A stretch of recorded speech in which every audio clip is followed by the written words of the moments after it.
अस्सलाम वालेकुम, आप देख रहे हैं प्रोग्राम मुनीर अहमद के साथ। पाकिस्तान की सियासत में कोई खबर ना हो, ये कैसे मुमकिन है? और यही कुछ नजर आ रहा है। पाकिस्तान के मुख्तलिफ सूबों में मुख्तलिफ सियासी गहमा गहमी नजर आ रही है।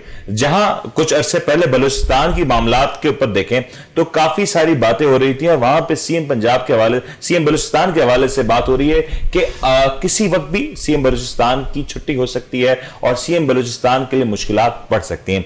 यहां एक और साथ बात बताते चलें कि सीएम बलूचिस्तान जनाब जाम कमाल साहब के हवाले से कुछ अदम तहरीक के हवाले से भी बात हो रही है और उसमें उन्हीं की पार्टी के बहुत से लोग उस पर शराकतदार भी हो सकते हैं। ये तो सियासत का एक रुख है। लेकिन पाकिस्तान में अगर सूबा सिंध की तरफ बात करें तो सूबा सिंध में भी सियासत अपने उरूज पे है।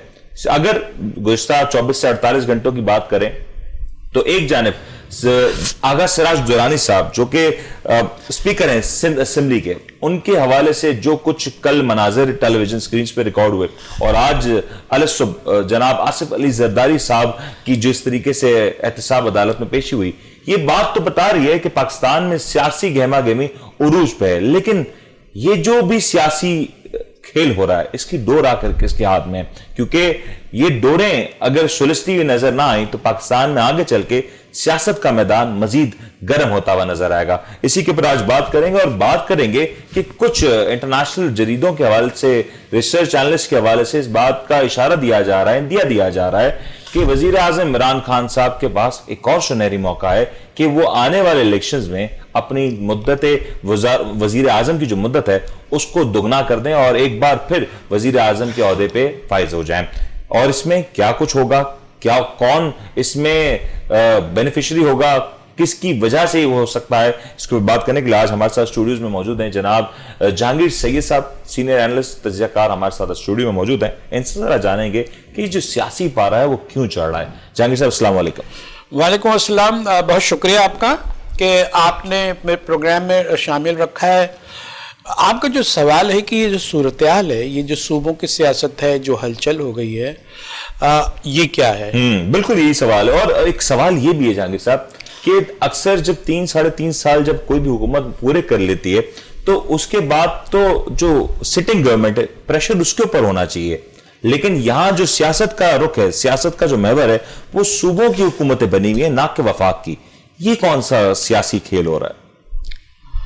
बिल्कुल, आपने निशानदेही बहुत सही की कि तमाम सूबों में एक बेचैनी नजर आ रही है।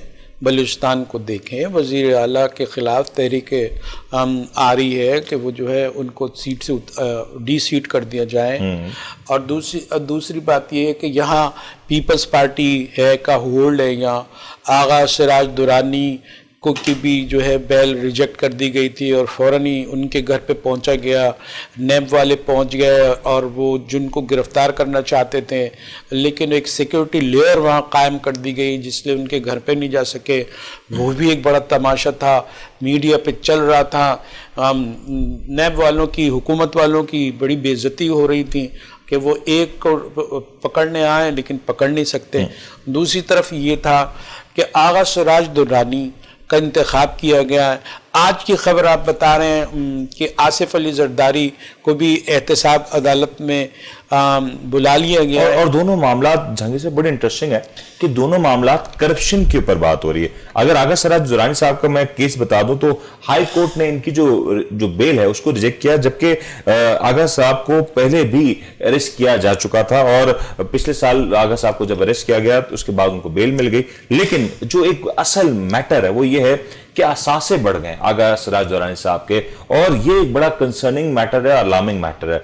अगर आज की सूरत हाल देखें तो जो रिपोर्ट किया जा रहा है वो कमोबेश तकरीबन 1.61 बिलियन के असासे जनाब आगा सिराज दुरानी के पास मौजूद हैं, जबकि 2018 में चंद ही साल पहले ये असासों की जो तादाद थी वो 0.18 बिलियन थी। एक बड़ा जंप आया इनकी असासों में और ये जंप क्यों आया यही अदालत इनसे दरियाफ्त कर रही है। और मेरे ख्याल से अभी तक जो सूरत हाल नजर आ रही है कि आगा साहब नाकाम नजर आ रहे हैं कि किसी भी तौर पर अदालत को कायल कर सकें कि जो ये इजाफा हुआ असासों में वो यकीनी तौर पे कानूनी है और आईनी है। तो जहांगीर साहब, सिटिंग स्पीकर सिंध असेंबली को पूरा जो शो होता है उसको चलाने वाला जो शख्स आगा सिराज दुरानी, उसके हवाले से जब इस तरह के इल्जामात आएंगे, इसके क्या रिपरकशंस होंगे, क्या असरात होंगे? ये बात ठीक है कि सियासतदानों के असासों में इजाफा भी हुआ है। एक इन्हीं की क्या बात है, दर्जनों होंगे, सबके कुछ ही होंगे ऐसे जो है इजाफा। अवाम के अलावा तो मेरे ख्याल से हर किसी के असासों में इजाफा हो रहा है कि नैब के कानून में तरमीम आई है, उसके अंदर उसको टूटलेस कर दिया गया है। अब वो जरा रसानी उसकी बहुत महदूद कर दी गई है। अब वो जो बिजनेस कम्युनिटी है उस पर डायरेक्ट हाथ नहीं डाल सकती, बैरोक्रेट्स पे नहीं डाल सकती क्योंकि वो काम छोड़ देते हैं, बहुत सारे उसके डोमेन से निकल गए। तो अगर सिर्फ सियासी लोग अगर उसके डोमेन में होते हैं, और वो भी सियासी जो है मुखालिफ होते हैं, जो ऑपोजिशन के होते हैं, दो जमातें बड़ी जमातें नून लीग है और पीपल्स पार्टी है, अब इनके खिलाफ कार्रवाई होती है तो फिर कहते हैं कि ये जो टूथलेस थी ये नैब, अब ये इनके जो है, अब इसके पंजे जो हैं, इसके जो नाखून हैं, वो खास अंदाज में जो शिकंजा कस रहे हैं या ग्रिप में ले रहे हैं, वो तो ऑपोजिशन वालों को ले रहे हैं। तो इससे एक दफा फिर ये बात समझ में आती है, कही जाएगी कि अब जो है ऑपोजिशन जो नैब है उसका इस्तेमाल बदल गया है, और अब उन्होंने ऑपोजिशन के लीडर्स को। पाकिस्तान में नैब का इस्तेमाल कब इस तरह का ना हुआ? पाकिस्तान में हर बार नैब को सियासी मकासद के लिए इस्तेमाल किया गया, ब्लैकमेलिंग टूल के तौर पर इस्तेमाल किया। और ये बात मैं नहीं कह रहा, ये खुद ये सियासतदान ही कहते रहे अक्सर जलसों में जुलूसों में, जब ये हुकूमत में होते हैं, जब ये पावर में होते हैं, तब इन्हें नैब से अच्छा इदारा कोई नजर नहीं आता, और जैसे ये हुकूमत से निकल के ऑपोजिशन बेंचेस पे आते हैं तो सबसे पहले जो चीज ऑपोजिशन के लिए की ग्रिप के लिए किए गए, और सारे वो जो केसेस हैं बड़े बड़े, और जो है वो सजा इन्होंने पाई है। लेकिन नैब जो है कैसा कौमी इदारा है, आईनी इदारा है, जिसको मसावी तौर पर ये सब कुछ करना चाहिए था। हम ये नहीं कह रहे कि आगा सिराज दुरानी दूध के धुले हैं, उन पे ये सब बात गलत है, ये सही है, लेकिन जब अदालत में जाते हैं, कहीं जब गिरफ्तारी जाते हैं, अगर आप किसी के साथ एक रवैया रखते हैं, दूसरे के साथ अपने आदमी के साथ दूसरा रवैया रखते हैं, तो नाइंसाफी की वजह से हलचल मचती है। ऐसा लगता है कि सियासत खत्म की जा रही है, पाकिस्तान से सियासी सरगर्मियां खत्म की जा रही है, पार्टियां खत्म करने की कोशिश की जा रही है। ये इसके ऊपर मैं आऊंगा क्योंकि एक बड़ी जबरदस्त रिपोर्ट है जिसमें इमरान खान साहब के हवाले से कुछ बातें कही गई और वजीर आजम बनने की एक बार फिर से उनके हवाले से कुछ बातें हैं, उसके ऊपर बात करेंगे।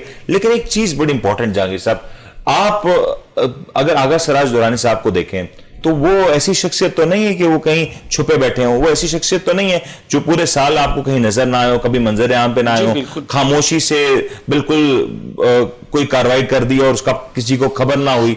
आगा सिराज दुरानी साहब तो एक पब्लिक फिगर है, और अगर 2018 से 2020-21 तक ये असासों में इतना बड़ा जंप आया, तब ये दायरे कहां थे? सवाल तो ये भी उठ रहा है, क्योंकि अगर ये जो करप्शन हो रही थी, उस करप्शन को उस वक्त क्यों नहीं रोका गया जब ये करप्शन असल में हो रही थी? पहले भी चंद माह पहले भी जो है वो फरवरी में शायद अब ये सारी कार्रवाई, लेकिन जाने से वो तो हो चुका था ना, असासे तो तब तक डेवलप हो चुके थे। सवाल तो आवाम ये पूछती है कि पहले मौका दिया जाता है कि आप करप्शन करें, फिर बंदर बांट की जाती है। इसके ऊपर तो हर कोई यही कहता हुआ नजर आएगा ना। मसला यही है कि आगा सिराज दुर्रानी हुए, आसिफ जरदारी हुए, बहुत सारे ऐसे लोग हैं जिनकी अकाउंटेबिलिटी बनती भी है, लोगों का सोच भी ये है, शोहरत भी इन्होंने इस तरह कमाई है, कुछ इसमें प्रोपेगेंडा भी शामिल किया गया है कि जो है इनको इस नज़र से देखा जाए।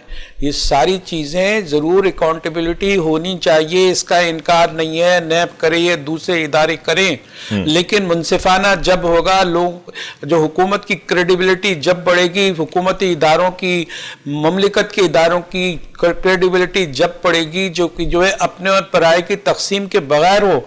अगर ऑपोजिशन में बैठे हैं उनके साथ आप एक ही दिन में कार्रवाई करें, तो पुलिस भी बजा दें और उनको घर तक जो है महदूद कर दें और गिरफ्तार भी ना कर सकें, तमाशा सजा रहे, स्टेज सजा रहे, नतीजा कोई निकलता नहीं नजर आता है। आसिफ जरदारी साहब के बारे में आज जो हुई है कार्रवाई हुई है, 8.3 अरब रुपए की ट्रांजैक्शन हुई है, जिसके बारे में जो एहतसाब अदालत है उनसे पूछ रही है कि क्या मामला है, इस ट्रांजैक्शन के पीछे क्या वजूहात है, जबकि इसके ऊपर जो इनके मामलात है, जो इनके वकीला की तरफ से जो मौक़िफ़ दिया गया, वो तो कह रहे हैं ये प्राइवेट ट्रांजैक्शन है, इसका कोई मतलब नहीं है और इस तरह की चीजों का अदालत एहतसाब अदालत से कोई ताल्लुक नहीं होना चाहिए। देखें, एहतसाब अदालत से नहीं ताल्लुक चाहिए, इनको जो है बेल भी इनको चाहिए, और बेल कहाँ से चाहिए, और सुप्रीम कोर्ट से भी बेल चाहिए, एहतसाब अदालतों से भी चाहिए, सूबाई अदालतों से भी चाहिए। अगर इनको ये तो बेल ले अभी आप कैसे किस भरोसे पे कहते हैं कि जो कार्रवाई हो रही है, कल जो इनसे कुछ सियासी मकासद हैं, इन पर दबाव डाल के सियासी मकासद हुकूमत अगर हासिल करके फिर टाटा फिश हो जाए और तो आप कह रहे हैं, आप कह रहे हैं कि इस तमाम हुआ क्या है, सियासत की डोरें नवाज शरीफ साहब को तो आपने डिसीट कर दिया, वजीर आजम नहीं रहे, बाहर जाने मजबूर कर दिया, यहां गिरफ्तार किया। जो बुनियादी मसला था, बाहर जाने मजबूर किसने किया? नवाज शरीफ साहब यहां रहते, अपनी जेल की जो मुद्दत थी उसको पूरा करते दिखाते, वो उनके पास तो एक मौका था कि वो इस बार ना भागे ना बहस में हम चले जाएंगे। तो मसला ये है कि जो एक रास्ता दिया जाता है, सेफ वे दिया जाता है, सब रास्ता इन्हीं अशराफिया को क्यों मिलता है? ये रास्ता आपको मुझे क्यों नहीं मिलता? यही मैं तो कह रहा हूं मैं कि इनको ये भेजा गया, ये खुद चले गए, लेकिन हुकूमत की इजाजत के बगैर ये कैसे जा सकते थे? मेडिकल रिपोर्ट कैसे ही, अब ये कहते हैं धोखा दे के गए, और कुछ धोखा क्या है वो जहांगीर साहब चले गए, भेज दिया, चले गए ना, सियासत में हो रहा है। अब आप ये सारी चीजें हो रही हैं, तो ये भी तो दिखाएं कि हुकूमत के खाने में क्या सब बिल्कुल साफ है? नहीं, उनके खिलाफ एहतसाब होगा तो लोगों को यह भी यकीन होगा कि ऑपोजिशन के खिलाफ भी जो कुछ हो रहा है ठीक हो रहा है। जब तक कि तवाज़ुन नहीं कायम होगा, आपका एहतसाब आगे चल ही नहीं सकता, सिर्फ ड्रामे होंगे। बात ठीक हो गई, और मैं आर्गुमेंट इस बात पे नहीं कि एहतसाब होना चाहिए, आर्गुमेंट तो इस बात पे कि सिर्फ रियलाइजेशन होनी चाहिए, क्योंकि जब आप पब्लिक ऑफिस होल्डर होते हैं, जब आप एक सियासी फिगर हैं, आप एक लीडर हैं, सियासी रहनुमा है, तो उसको तो खुद आगे आके के बताना चाहिए कि भाई मेरे ये मामलात हैं, ये नहीं है, ये क्लैरिटी है। फिर हमारे यहां छुपाए जाते हैं, कभी पनामा लीक्स निकलती हैं, कभी पंडोरा लीक्स निकलती हैं, कभी किसी को लंदन फरार होना पड़ता है, तो कभी कनाडा फरार होना पड़ता है। वो सियासी फायदा हुआ, नवाज शरीफ बाहर चले गए, पंडोरा लीक जो है वो अब आई है, पनामा लीक बंद हो गई, उसमें और किसको सजा मिली? अब ये अभी ये जो पंडोरा लीक आई है, इस पंडोरे में से एक कोई खास बकरा निकाला जाएगा कुर्बानी का, उसको चढ़ा दिया जाएगा, उस पर प्रोग्राम होंगे, वाह होगी, इंसाफ के चर्चे होंगे कि तहरीक इंसाफ बनाई इसलिए थी कि वो इंसाफ करना चाहती है। देखें कैसे इंसाफ किया, सिलेक्टेड इंसाफ नहीं होता, सिलेक्टेड इंसाफ खुद नाइंसाफी और बहुत बड़ी नाइंसाफी है, इससे हुकूमत को निकलना होगा। अब मुझे उम्मीद ये थी कि ये जो सारी नई सूरत हाल है, लगता है कि चेयरमैन सेनेट का चेयरमैन नैब का जो मामला रहा, उसके पीछे यही वजह है कि कहीं ना कहीं ऑपोजिशन इस बात को भांप चुकी थी कि अगर मौजूदा चेयरमैन नैब रहे तो कुछ इस तरह की कार्रवाइयां हो सकती हैं। और भाई वो जब चेयरमैन थे तो यही तो मिसालें थी, उनको सोचने की क्या जरूरत है, उनके साथ क्या हुआ, उनके किस लीडर के साथ अकाउंटेबिलिटी हुई है, नतीजा सिफर है। वो ये नहीं कह सकते कि हमने रिकवरी कर दी और सब कुछ तो हुआ, जिसकी बुनियाद पे वो कैसे करेंगे, यही आदमी हो और उनके खिलाफ कार्रवाई ना हो। इसमें सवाल कहां से आ गए? तो बिल्कुल क्लियर है कि एक शख्स है उनके खिलाफ मुस्तसिल और उनके मुताबिक ऑपोजिशन का मौकिफ ये है कि वो उनके मुताबिक कार्रवाई है, आदमी वही है और उसके एजेंडा भी वही है, वो हमारे खिलाफ करेगा। अब पहले जो है नून लीग की बात हो रही थी, अब पीपल्स पार्टी की बात हो गई। भाई जब तक के इधर की बात नहीं होगी, दोनों बड़ी जमातें और दोनों जमातों का अगर ये सब टूट गया, एहतसाब करो, अगर काली भेड़ उसको अलग करो, सिस्टम को तो महफूज रखो ना। कौन सी काली भेड़ों को अलग करें? यहाँ तो करप्शन फ्रॉम द टॉप की खबर आ रही है। इदारा तो आपका जो है मुनसिफाना होना चाहिए। आप ये खुल के बोल रही है, मैरूनी फॉरेन मीडिया बोल रहा है कि ये टारगेटेड एहतसाब है। इस चीज को तो दूर करें, इसके बगैर तो आप जो भी सही भी कार्रवाई करेंगे तो यही तासुर जाएगा कि ये इंतकामी कार्रवाई है। तो आप कह रहे हैं एहतसाब करना तो अपनी सफों में से भी इधर करो ना, इधर आप ये देखते तो वो तो कहते हैं हमने देखे जहांगीर तरीन को अलग कर दिया। अभी क्या कह रहा है जहांगीर तरीन? वो कहता है कि मैं आइंदा इलेक्शन में भी जो है इमरान खान के साथ रहूंगा, लेकिन इसने ना भोरबत फैला दी है, इसने जो महंगाई कर दी है। वो अपना काम भी कर रहा है और सारी चीजें तकरीर कर रहे हैं, वो मैदान में खुला मैदान है।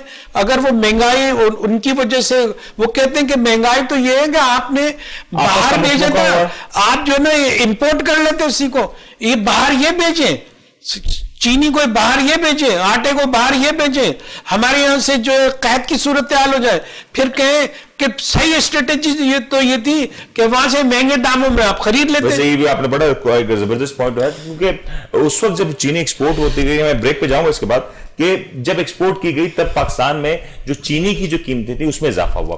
कहा गया कि पाकिस्तान में जो चीनी की है वो डिमांड और सप्लाई का जो तनासुब है वो डिस्टर्ब हुआ है और पाकिस्तान में मौजूदा सप्लाई ही मौजूद नहीं, जिसको बैलेंस करने के लिए जो कुछ वक्त दरकार है। इसकी वजह से हमने देखा कि चीनी की कीमतों में इजाफा हुआ और यही चीनी जिस तरीके से उस वक्त इजाफा हुआ, वो इजाफा आज 3 साल तकरीबन गुजर गए, वो इजाफा वापस नहीं हो सका। क्या वजह रही इसके पीछे और इसके पीछे कौन है जो इस इजाफे को भरपूर एंजॉय कर रहा है? क्योंकि आज पाकिस्तान के जो एग्रीकल्चर सेक्टर की बात करें, जो किसान की बात करें, आज भी उसके हाथों में कुछ नहीं आ रहा। जा किसके हाथों में रहा, ये एक बड़ा सवाल है। ब्रेक के बाद जरा डिस्कस करेंगे वकील क्या कह रहे हैं जनाब आसिफ अली जरदारी साहब के। उन्होंने कुछ बड़े जबरदस्त स्टेटमेंट दिए हैं, वो आपके सामने रखेंगे और फिर आपसे मजीद गुफ्तगू करेंगे।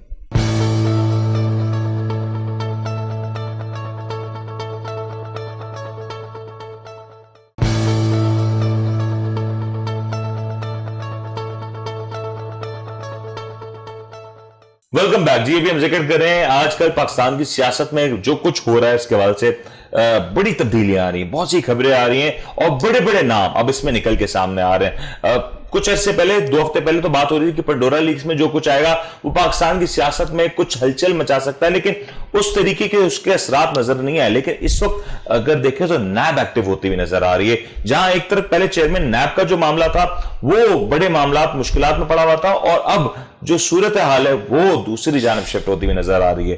पाकिस्तान के बड़े सूबे सिंध की बात करें तो उधर जो कुछ इस वक्त नैब की कारकर्दगी नजर आ रही है, जो कार्रवाइयां नजर आ रही हैं, उससे यकीनी तौर पर पीपल्स पार्टी का एक बड़ा सख्त रद्द-ए-अमल भी सामने आएगा। आज जब जनाब आसिफ अली जरदारी साहब अपने वकला के हमरा एहतसाब अदालत पेश हुए तो उन्होंने वहां दरख्वास्त भी दायर की कि उन्हें इससे बरी किया जाए, बरीयत की दरख्वास्त दायर की, जिसके ऊपर अभी तक फैसला महफूज है। वकीलों का क्या कहना था वो बड़ा इंटरेस्टिंग है।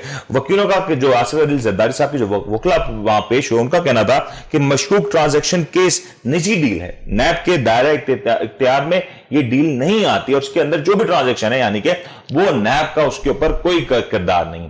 8.3 अरब रुपए की ट्रांजैक्शन हो जाती है और होती है पाकिस्तान के साबिक सदर की जानिब से, पाकिस्तान की एक बड़ी सियासी जमात के को चेयरमैन की जानिब से। लेकिन क्या नैब का उसके ऊपर कोई किरदार होना चाहिए या नहीं, ये एक सवाल है। दूसरा, उन्होंने एक और बड़ी इंटरेस्टिंग बात कही और ये भी बड़ा दिलचस्प अंदाज रहा है वकला की जानिब से। आसिफ अली जरदारी पर इख्तियारात के नाजायज इस्तेमाल का इल्जाम नहीं, ना ही रिश्वत का। ये बड़ा एक और दिलचस्प मकालमा आ रहा है वकला की जानिब से कि ना उनके पास नाजायज अपनी जो ताकत का असर दिखाने का मामला है, नाजायज ताकत का मामला है, ना ही रिश्वत लेने के मामला हैं। तो क्या वजह है कि आसिफ अली जरदारी के हवाले से नैब इतनी सरगर्म है? ये तो कुछ ना कुछ गड़बड़ है, कुछ ऐसी चीज है जिसके बारे में शायद हम नहीं जानते या आवाम बेखबर है। जहांगीर साहब 8.3 अरब रुपए की ट्रांजैक्शन मुल्क का साबिक सदर कर लेता है, एक पाकिस्तान की बड़ी पॉलिटिकल पार्टी का को चेयरमैन करता है और उसके हवाले से माजी में भी बहुत से मुकदमात पहले बने जिसके ऊपर फिलहाल कुछ नजर नहीं आता। अब अगर वकला की जानिब से यह कहा जाए कि ये जो तमाम ट्रांजैक्शंस हैं ये तो जाती मामलात हैं, इसके ऊपर नैब का किरदार नहीं होता।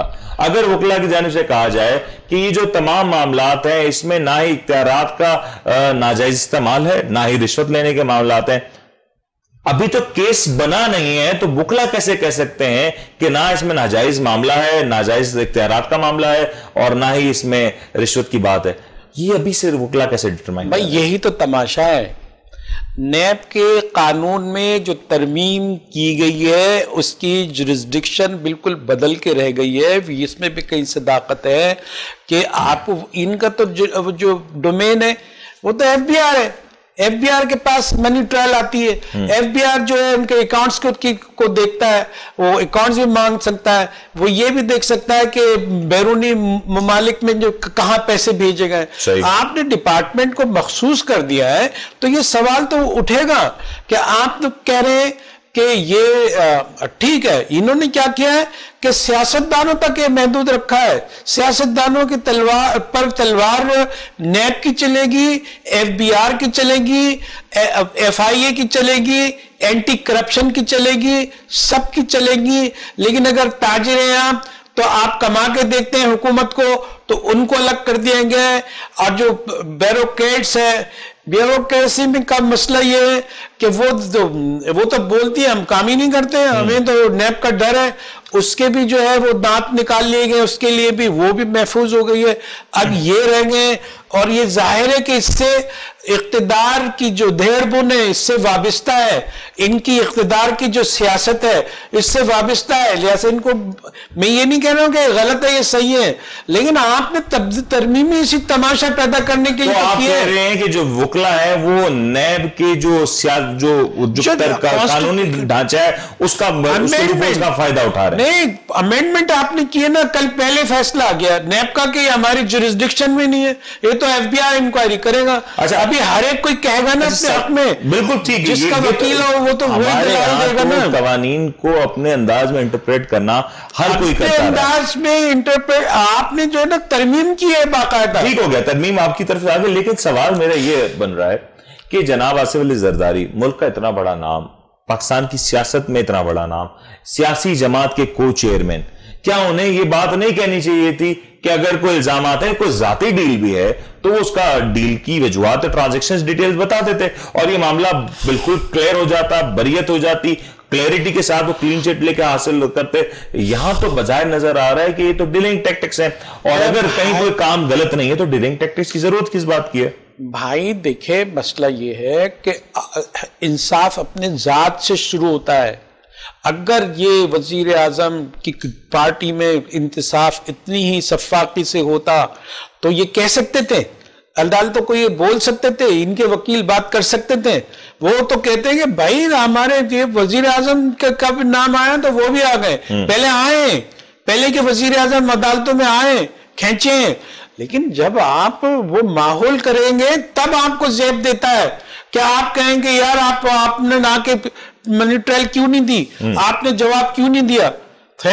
पैरेलल एग्जाम्पल रखी जाती है हमेशा बात। लेकिन वजीर आजम इमरान खान साहब के बारे में तो कहती ना, बात वजीर आजम इमरान खान की नहीं हो रही, एक पर्सनल आदमी की नहीं हो रही है, हो रही है कि जो उसके नीचे है वो भी तो उसके पार्टी के हुकूमत, एक वजीर आजम का नाम नहीं होता, उसमें पूरी काबीना होती है, उसके मेंबरान भी जो है कहीं ना कहीं वो असरअंदाज हो रहे होते हैं। अच्छा, ये तो ठीक हो गया कि हमारे यहाँ मान लिया कि एहतिसाब का निजाम काफी ज्यादा सिलेक्टिव है और पसंद नापसंद के बीच में ये सारी कार्रवाई होती है, और बल्कि इक़्तिदार की बिसाती जो है इससे चल रही है।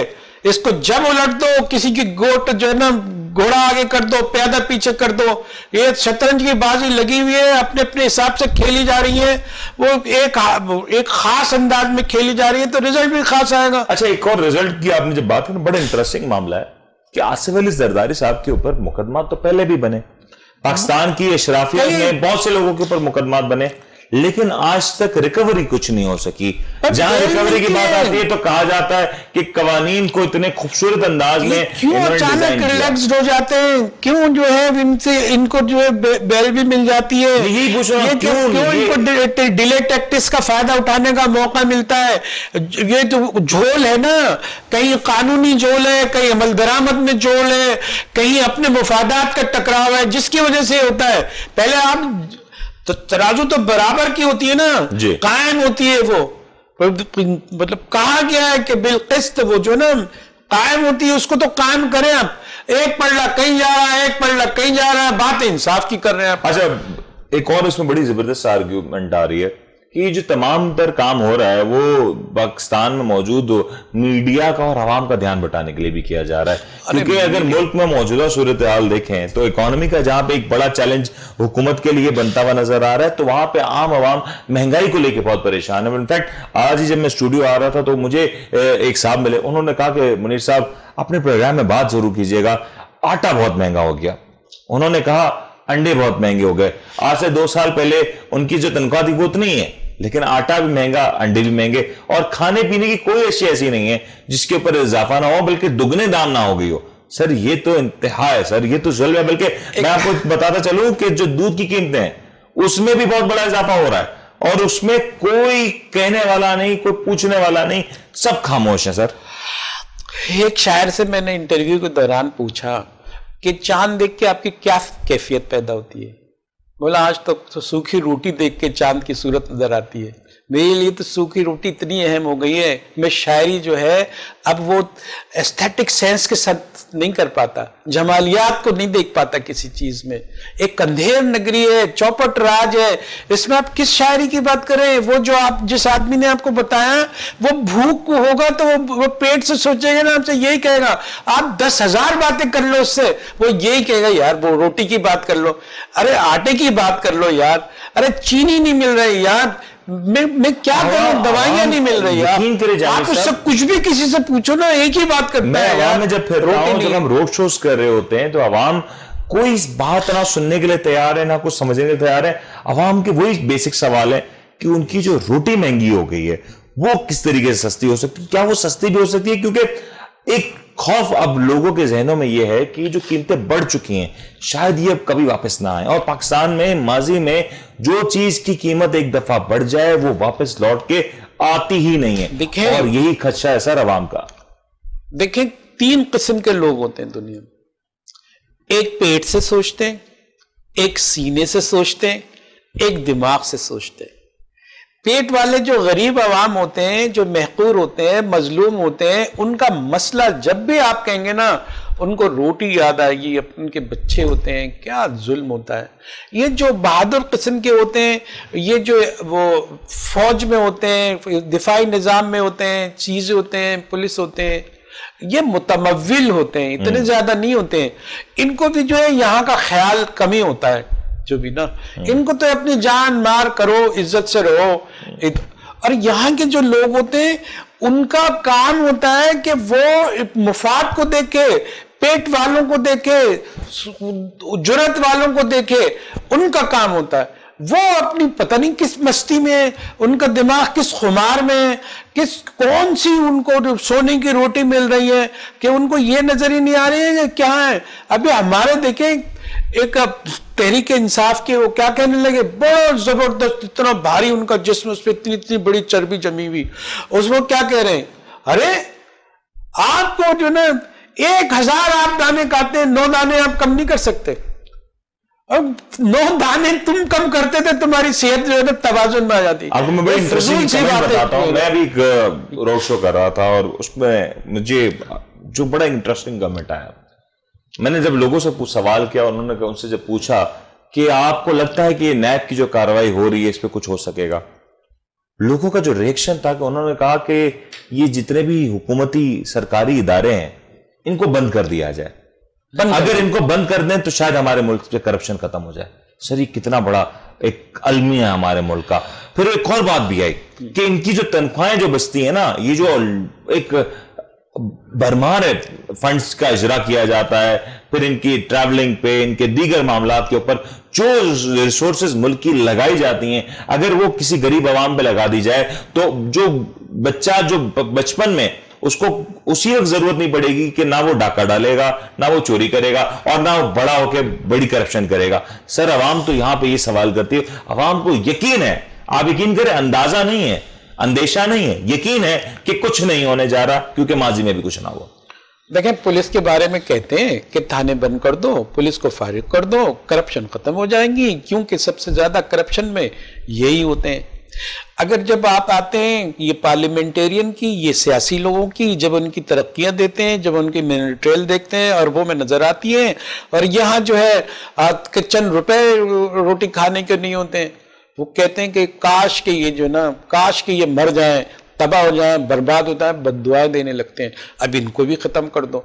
अब जो है जो खेल रहे होते हैं, बड़े बड़े खिलाड़ी होते हैं, जो सबको की रस्सियां हिला रहे होते हैं, उनको बेतौकीर आदमी, बेबस आदमी बद्दुआएं दे सकता है, यही कह सकता है सब बंद कर दो।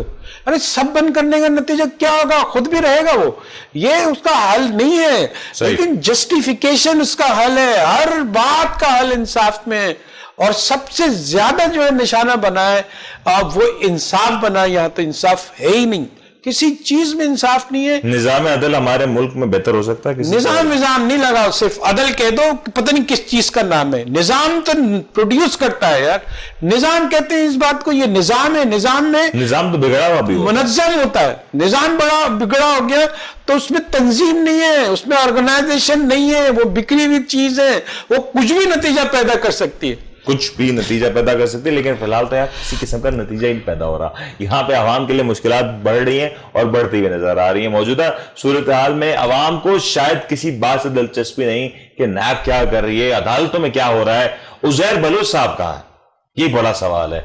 उजैर बलोच साहब कहाँ लापता हो गए? उनके जो इंकशाफात थे, उनकी कही हुई बहुत सारी बातें थी, वो कहाँ चली गई? और कहीं ना कहीं आवाम को इस बात का अंदाजा है, अंदेशा है। लोग जो कहते हैं कि, मैं तो नहीं कहता, लोग कहते हैं कि ये जो कुछ हो रहा है इसके पीछे उजैर बलोच साहब की वो बहुत सी बातें हैं जिसकी वजह से ये तमाम तर जो चीजों के ताने बाने हैं वो जुड़ते हुए नजर आ रहे हैं। और आगे भी ये खेल तमाशा जारी रहेगा, लेकिन आवाम को शायद इससे कुछ हासिल ना होगा। ये जो रकम के नाम पे बातें की जा रही हैं, बड़ी बड़ी फीसें अदा की जा रही हैं, बहुत से ट्रिप्स लगाए जा रहे हैं, बहुत सी इन्वेस्टिगेशन के ऊपर खर्चा किया जा रहा है, लेकिन ये तमाम तर चीजें अवाम को कुछ हासिल वसूल ना मिलेगा। एक ब्रेक लेते हैं, ब्रेक के बाद जरा जिक्र करेंगे कि उजैर बलोच साहब कहाँ है। और दूसरा, खान साहब के बारे में कुछ लोग अब ये कहने लगे हैं कि हो सकता है कि खान साहब एक और बार वजीर आजम पाकिस्तान बन जाए और एक तारीख रकम करते हैं। इसके ऊपर बात करेंगे, एक वक्फा लेते हैं, वक्फे के बाद हाजिर होता है।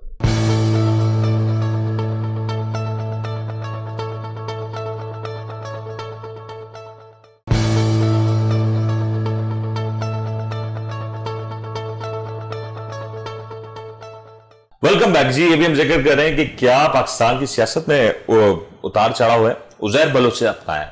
उजैर बलोच साहब के हवाले से काफी सारी बातें हो रही हैं, चमगोइयां हो रही हैं, कुछ सोशल मीडिया पे कुछ ऐसी खबरें भी सर्कुलेट हो रही हैं, वायरल हो रही हैं, जिसके बारे में यकीनी तौर पर हुकूमत को क्लैरिफिकेशन जरूर देनी होगी, क्योंकि उजैर बलोच पाकिस्तान की सियासत में बहुत कुछ कर सकते हैं। उजैर बलोच साहब के जो इंकशाफात हुए हैं, जो उन्होंने बयानात दी हैं, उसकी रोशनी में पाकिस्तान की सियासत में क्या कुछ हो सकेगा या नहीं। और वजीर आजम इमरान खान साहब के लिए जो कुछ कहा जा रहा है वो मैं अगर पढ़ के सुना दूं तो कुछ जो चीजें हैं वो इस तरीके की हैं कि वजीर आजम इमरान खान साहब पाकिस्तान में एक तारीख रकम कर सकते हैं, ना कि वो मुल्क के पहले वो वजीर आजम होंगे जिसने अपना टेन्योर पूरा किया, बल्कि हो सकता है कि खान साहब एक बार फिर से वजीर आजम का हल्फ उठाएं और कंसेक्यूटिव तौर पे वजीर आजम मुंतखब हो जाएं। इनके ऊपर जरा बात करेंगे अपने फाइनल सेगमेंट में। जहांगीर साहब, उजैर बलोच साहब कहां चले गए, कहां मौजूद हैं? कोई खबर नहीं आ रही। अक्सर पहले तो हम देख लिया करते थे कि अदालतों का चक्कर लग रहे होते थे, जमानतें लिए जा रहे होते। अब उजैर बलोच साहब की कोई खबर नहीं है, कहां चले गए सर? देखें, उजैर बलोच तो हमारे समाज का एक किरदार है। हमारे यहाँ बेशुमार उजैर बलोच है, वो खास तरीके पे उनको इस्तेमाल किया जाता है और बुरे वक्त के लिए उनको इस्तेमाल किया जा सकता है। कहीं कहीं ऐसा भी होता है, जरूरत पड़ने पे कुर्बानी का बकरा बना दिया जाता है और सारे इल्जामात उन्होंने दे के उनको दफना दिया जाता है। ऐसे ही होता है। लेकिन एक इंस्ट्रूमेंट के तौर पर भी इस्तेमाल किया जाता है कि ये काम का आदमी है, इसको कहीं रख दो, कहीं फ्रीज कर दो, कहीं सीज कर दो, वक्त पे काम आएगा। इसको अपनी जरूरतों के मुताबिक गायब कर दिया जाता है और जरूरत पड़ने पे उसका इस्तेमाल किया जाता है। उसके पास जो राज होते हैं वो इस्तेमाल किए जाते हैं। उसकी जद में जो लोग आते हैं उनसे सियासी फायदे उठाए जाते हैं, उनको ब्लैकमेल किया जाता है। और ये पूरी जो बिसात है, सियासत की बिसात, उसको उथल पुथल करने के सबसे बड़े यही किरदार होते हैं जिनको इसी काम के लिए बनाया भी जाता है, आजादी भी जाती है, मदद भी दी जाती है, सरमाया भी दिया जाता है, मौके भी लूट मार के दिए जाते हैं ताकि जरूरत पड़ने पे वो उनका मोहलिक हथियार साबित हो। ये आपने जुमला इस्तेमाल किया, मैं जरा उसकी वजाहत चाहता हूँ। ये आपने बड़े खूबसूरत जुमले इस्तेमाल किए, कुर्बानी का बकरा, और फिर आपने कहा दफना दिया जाता है। लिटरल मीनिंग्स तो नहीं है इसके? नहीं लिटरल मीनिंग की है उसका, मैं एक से ज्यादा इस्तेमाल बता रहा हूँ। जरूरत पड़ने पे जो है उसको कुर्बानी का बकरा, कि भाई सारे तो इसने किए हैं, हाँ नहीं वो एमकेएम कहते हैं ना, अच्छा उस लिहाज से कुर्बानी का तो वो जब उसको जरूरत पड़ी तो दफना दिया उसको, मतलब कुर्बानी चढ़ा दिया। लिटरल मीनिंग्स नहीं है, ठीक है। अच्छा उसको चढ़ा दिया, अगर ये नहीं हुआ तो उसको महफूज रखा कि कभी काम आ जाएगा, उसके राज निकलेंगे, उस पर वो एतराफ करेगा, मीडिया में आके उसका बोझ पड़ेगा, उनको गिरफ्तार किया जाएगा, उनको बदनाम किया जाएगा, सियासी उथल पुथल होगी, और जो बेनिफिशियरी है उसका वो फायदे में रहेगा, बाकी दबाव में आ जाएंगे। पाकिस्तान में मौजूद जो भी शख्सियात जब जेल में होती हैं, उनके एतराफ के ऊपर क्या पाकिस्तान में कोई तब्दीली आई? हमने देखा था कि मुत्तहिदा कौम मूवमेंट के जब मामला चल रहे थे तब कुछ जेल से वीडियोस आई, उन वीडियोस के बारे में आखिर में यही फैसला हुआ कि क्योंकि वो कैद में थे और उनसे गन पॉइंट के जोर पे कुछ भी कराया जा सकता है। बहुत से लोगों की इस तरह पहले बहुत सी वीडियोस आई, तो इस तरह की वीडियोस आ जाना या बयान आ जाना, ये तो फिर कॉन्ट्राडिक्टरी हो जाएगा। कि दबाव, उस वक्त का माहौल ऐसा था कि कुछ पे दबाव डालना था, सियासी दबाव डालना था, वाकई उस पे पास राज थे नहीं थे वो एक अलग बात है, जैसे ही हुआ। अच्छा जिन के उसने नाम लिए उनके खिलाफ वो कोई कार्रवाई हुई? वो तो असेंबलियों में होंगे, वो तो इक्तदार में होंगे, इक्तदार वाली जमात के साथ होंगे या दूसरे होंगे। क्या कार्रवाई किसके खिलाफ हो? इतने बड़ा ड्रामा रचाने के बाद वो आए, उन्होंने इतराफ किया, बड़े बड़े नाम लिए उन्होंने बैठ के, वो तो चल दिए। कराची वालों ने बहुत सी लाशें उठाई उस दौर में, जिस दौर के बारे में कहा जाता है, बहुत सी लाशें उठाई। बहुत से लोगों ने अपनी जिंदगी भर की जमा पूंजी गंवा दी, अपनी औलादें गंवा दी, अपने घर वालों को खो दिया, अपने माँ बाप को खो दिया, बहुत कुछ खोया, लेकिन हासिल रसूल कुछ नहीं हो रहा। अभी तक इतनी बड़ी कार्रवाई के बाद भी बहुत खामोशी है। ये कुछ पुरअसरार नजर नहीं आ रहा आपको? सियासत है ही पुरअसरार बना दी गई है, इसमें क्या हर चीज को जो ना तो इक्विपमेंट, हाँ खिदमत का नाम था तो उसको था भी नहीं था, कब पता नहीं, हमारे यहां तो कभी भी नहीं रहा। वो कहीं हो जमहूरी मुल्क में, हमारे यहाँ तो शुरू से ये ना कि सियासत भी जो है ना बड़े कैमोफ्लाज्ड होके सियासत हुई है, कई चेहरे पे उसके कई नकाबों में छुप के होती रही है। तो ये छोड़े, खिदमत होती तो फिर अजमत भी होती कौम की।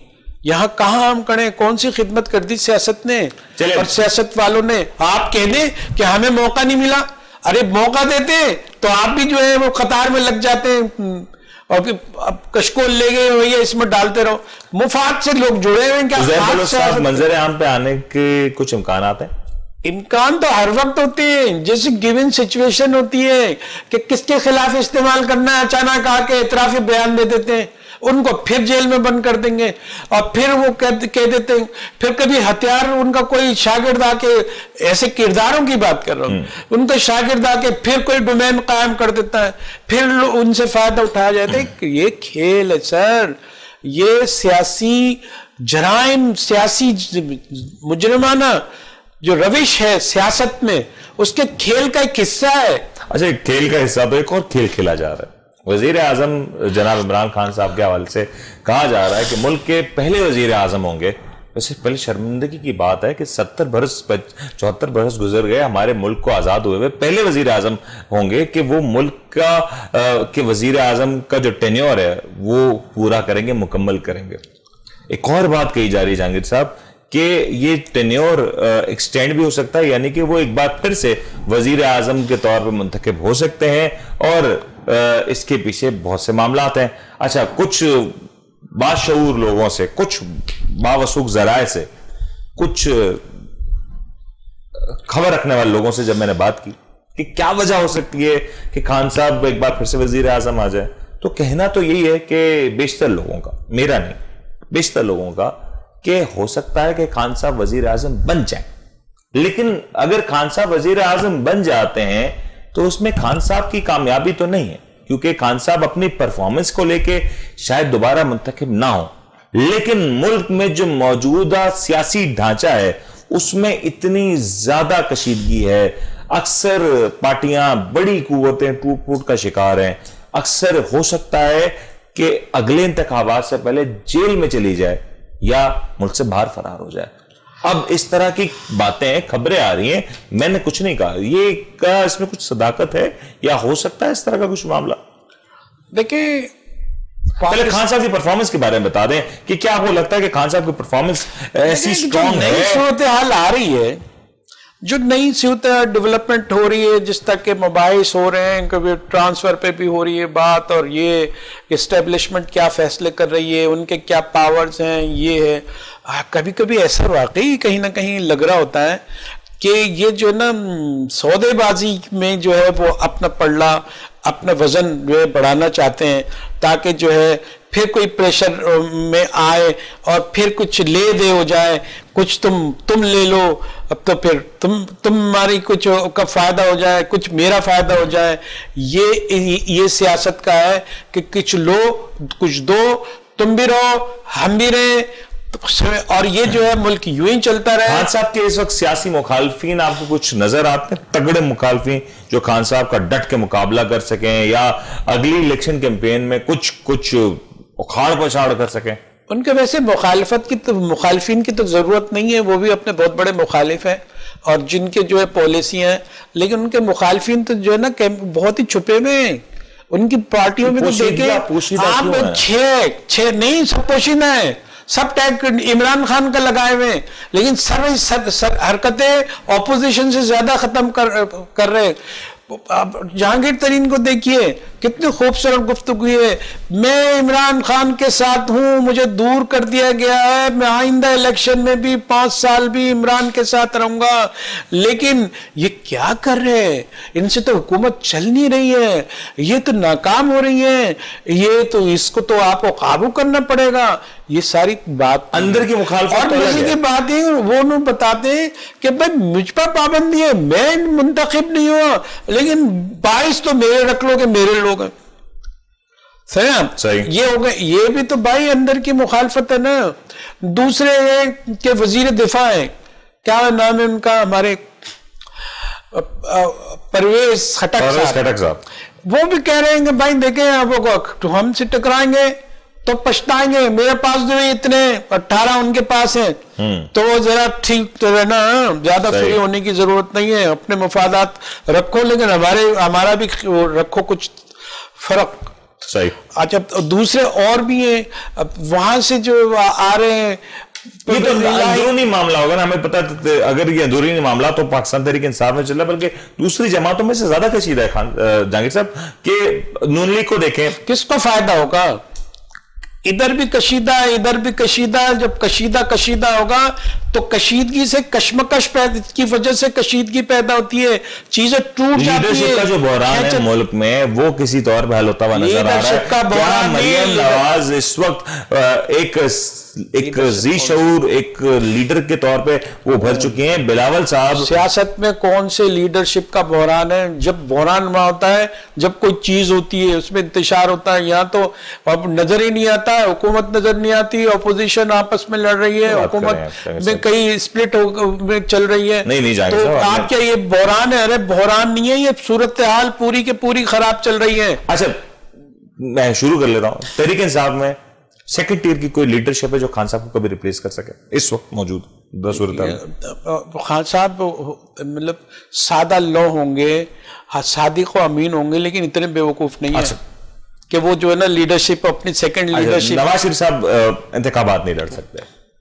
मरियम नवाज को as a candidate, as a potential वजीर आजम कैंडिडेट, क्या आप देखते हैं कि उतना पोटेंशियल है, इतनी सियासी बसीरत? भैया यहाँ की सियासत क्या है, यहाँ तो जो शतरंज की बिसात है, कौन सी गोट कब पिट जाए और कौन सी गोट जो है वो जो चली जाए, बादशाह बन जाए, ये सारी। बिलावल साहब को आपको लगता है कि कुछ मामला ऐसे हैं कि वो बेहतरी हो सकती है? तो मैं ये कहता हूं कि बिलावल साहब के कोई कह दें इनको, ये जो ना कि इस तरह इनके साथ मामलात बने कि ये सेकंड क्लास लीडरशिप से ऊपर ही नहीं बढ़ रहे, ये अपनी क़यादत का जो तो टॉप वो लेवल होता है और जो उसकी पीक होती है उस पे खड़े हुए ही नजर नहीं आ रहे। चलो ठीक हो, छोटे छोटे मामलों पे फंसे हुए हैं, छोटे छोटे मामला पे फंसे हुए हैं। लेकिन जो मौजूदा सूरत हाल है, क्योंकि प्रोग्राम का वक्त खत्म हो रहा है, कहाँ पे आ रहा है, तो मैं ये बात जरूर दोहराता चलूं कि आज पाकिस्तान में जो सियासी सूरत हाल है उसमें जहां कशीदगी अपनी जगह पाई जा रही है, मौजूद है, वो यकीनी तौर पे आने वाले दिनों में पाकिस्तान में जो सियासी दर्जा हरारत है उस पर अपना किरदार जरूर अदा करेगी। लेकिन अवाम एक सवाल पूछ रही है कि क्या ये जो नैब है, क्या ये जो इदारे हैं, इनकी कोई परफॉर्मेंस से अवाम का कुछ भला होता हुआ नजर आ रहा है? क्योंकि आज अगर मुल्क में देखें तो जो अवाम का इशू है, अवाम किसी भी तौर पे इस बात से ताल्लुक नहीं रखती कि क्या पाकिस्तान की अदालतों में हो रहा है, नैब की क्या कार्रवाई हो रही है। अवाम को तो दरअसल चाहिए एक इज्जत की रोटी, जिसको वो अपनी जिंदगियां, जिससे वो अपनी गुजार सकें, इज्जत की जिंदगी गुजारना चाहते हैं और अपनी आने वाली नस्लों की जो जिंदगियां हैं उसको महफूज बनाना चाहते हैं। मौजूदा सूरत हाल में जहां हुकूमत के लिए ऑपोजिशन को इतना बड़ा चैलेंज नजर नहीं आती, लेकिन हुकूमत अपने लिए खुद बहुत बड़ा चैलेंज हो चुकी है, और ये सूरत हाल काबू अगर ना हुई तो आने वाले इलेक्शन में बहुत कुछ नया होगा। उज़ैर बलोच साहब कहाँ, ये एक बड़ा पुरअसरारियत है, इसमें बहुत बड़ा सवाल है कि क्या हुआ कि पाकिस्तान की बड़ी बड़ी जो खबरें आने थी कि बहुत कुछ होना था, वो खबरें कहीं चली गई हैं, और इसके बस मंजर में शायद ये जो मौजूदा सूरत हाल में अफरा तफरी नजर आ रही है या नहीं, ये एक बड़ा सवाल है। इंशाल्लाह इसके ऊपर फिर बात करेंगे। उम्मीद करते हैं आपको आज का प्रोग्राम पसंद आया होगा। अपने होस्ट मुनीर मेमन और हमारे साथ आज स्टूडियोज में जहांगीर साहब मौजूद है। जहांगीर साहब ने वक्त दिया, आपका बहुत शुक्रिया। उम्मीद करते हैं आपको प्रोग्राम पसंद आया होगा। अपने फीडबैक से हमें जरूर आगाह कीजिएगा। हमें इजाजत दीजिए, बहुत बहुत ख्याल रखिएगा। अल्लाह हाफिज़।